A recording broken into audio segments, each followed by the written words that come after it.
Hello, slimy fertilers. There's a little reference to Bad Influence there, if you're a fan of Rose Tinted Spectrum, or even Bad Influence.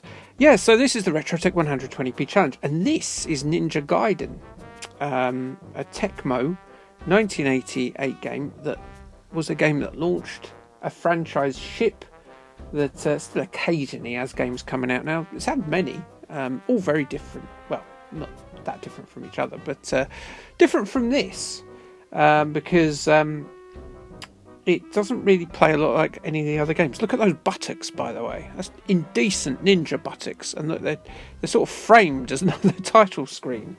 Disgraceful cakeage there. But yeah, this is the RetroTech 120p challenge, where you can have as many practice goes as you want, but as soon as you press record, you have to record your run. So you can see it's a beat 'em up, and I'm getting beaten up.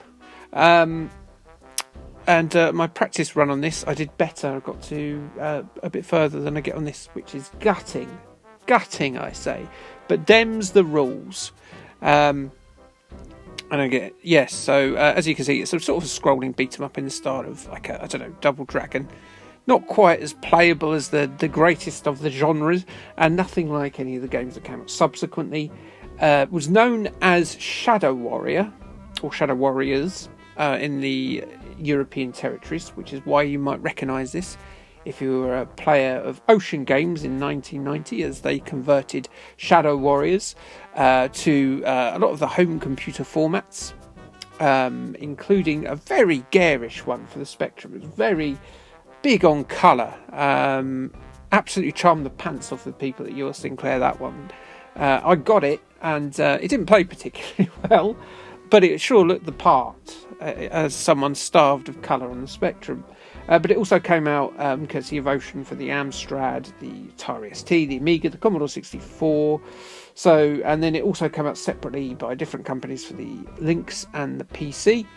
It was a secret game on Ninja Gaiden Black, unlockable on the Xbox, I think in about 2005. And it is has been available on things like the Virtual Console and arcade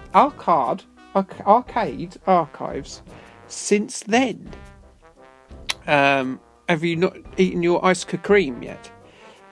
Yes. Yeah, there's lots of funny little spelling errors. Oh, those Japanese folk. But yeah, I quite like it in some ways, because it's got, like, it's the main character is very agile. But as soon as anyone hits you, that's it. One of your bars of health is gone, because they will just take away a bar of health. It's all about timing. I would recommend with this, which I don't do very well, is try to lure them into being kicked, and obviously try and kick them into objects, because objects contain things like swords and health and little red gems that I don't know what they do, probably just points. But yeah, he's, as I say, your Joe here, Joe Hibayashi or whatever his name is very agile. He can flip off walls, he can sort of swing from lampposts and things like that. It's fine. It's not a top 10 beat 'em up of all time, even in the arcade. It's I think the games that it sort of spawned are far better. The NES games, of course, being particularly loved experience of the franchise. Now, you may notice on the wall there it says Top Gun, which I presume is supposed to read Top Gun, and I've used that for a very tenuous genital fact of the week this week. So I've decided to look at actors. I was genuinely curious about this. Hollywood actors who have the most sex scenes. As the first credit goes down, particularly graphic, that scene, isn't it? Crikey. As we're talking about graphic scenes, let's carry on. Yeah, Hollywood sex scenes. So who are the 10 actors who've had the most sex scenes? Now, I think there's some doubt about this, because I'm going to go through the Watch Mojo list in a minute, because I got it from them. I think they've done enough thievery of their own in the past, if you ask people like Larry Bundy. But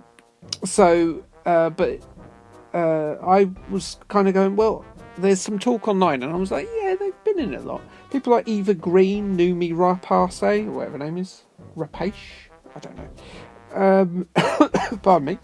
Monica Bellucci and Willem Dafoe were all mentioned, and then you've got people as well, like who've been porn stars previously, who have then acted in films. People like Sasha Grey and Riley Reid.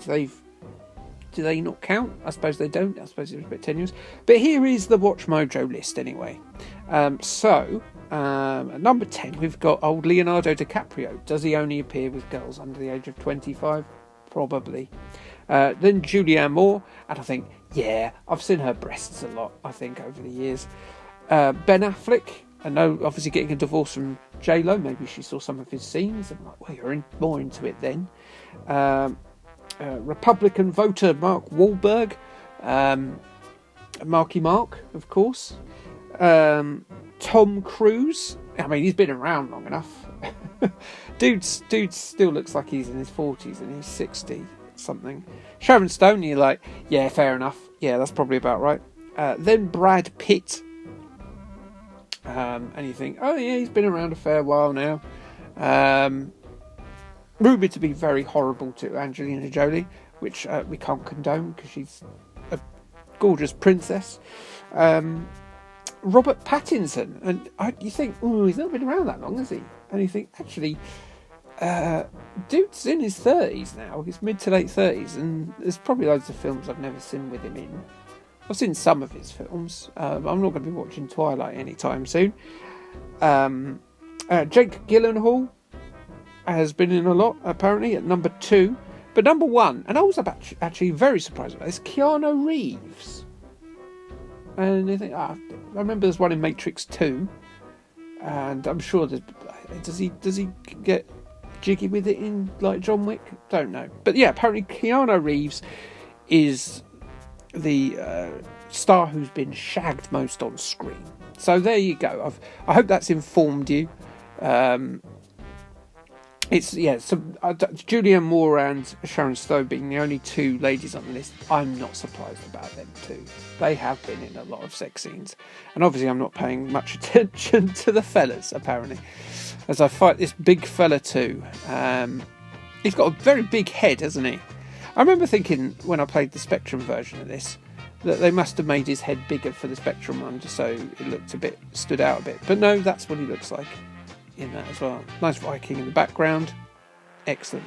What's coming up on the channel? Well, yes, Blues Brothers 2000 this week should be uploaded on Tuesday. It might have already been uploaded. And then the following week I've got Britney's Dance Beat. But that's me dead for now. So thanks for joining me, and as we watch this ninja get cut right down the middle, we split in 2 by some demons. Unfortunate. Anyway, like, subscribe, don't use drugs, and Kay, thanks, bye.